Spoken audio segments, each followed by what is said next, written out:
L'al·lèrgia alimentària és una malaltia, una afectació que pot anar a qualsevol grup d'edat, tant a nens petits, molt petits, sobretot seria llet o ou, o nens més grans i adults. A qualsevol edat pot aparèixer aquesta al·lèrgia. Aquestes al·lèrgies és important pensar-hi i les molèsties que poden donar són molt diverses. Pot donar des d'unes petites picors a la boca, fins a un problema a la pell, unes faves, tenir una urticària, un ofec, un mareig amb unes baixades de pressió, inclús reaccions greus que una persona es podria arribar a morir d'això. Sempre que hi hagi una sospita d'una al·lèrgia a un aliment, val la pena consultar amb el metge per veure si ho és o no ho és. I valdrà la pena, primer, per diagnosticar si realment ho és, perquè no tots, realment la majoria de gent que pensen tenir al·lèrgia a un aliment no la tenen, convindrà confirmar-ho.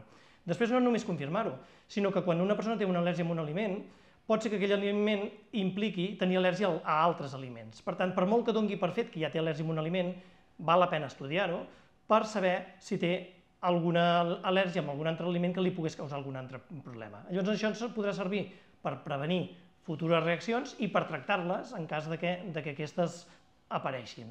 Per tant, dintre dels aliments, que moltes vegades es pensa que qualsevol pot donar problemes d'al·lèrgia, i els pot donar, però els que moltes vegades tenen més fama no són els que més n'atenen, com el marisc o les maduixes, sinó que la llet i l'ou en nens molt petits ho poden donar, els fruits secs són els que poden donar més reaccions i reaccions més severes, més greus, i també n'hi ha qualsevol altre, cereals, llegums són bastant freqüents també. El que passa que també les persones val la pena que tinguin en compte que a vegades un aliment que prenen de forma normal i no els hi causa cap problema, a la millor sol no els hi fa i es necessita alguna altra cosa afegida. A vegades pot ser un exercici, pot ser un medicament com una aspirina, i per això a vegades aquella persona no hi cau sempre. Pot ser que un aliment diu avui me fa, l'altre dia no em fa, i potser no tinc al·lèrgia, m'ho torno a prendre. I em sembla que el primer que ha de fer una persona que pot sospitar que té al·lèrgia a un aliment és no tornar-lo a prendre fins que no sàpiga realment si la té o no la té. I si la té, després haurem de veure si amb això ens quedem o si hem d'evitar altres coses.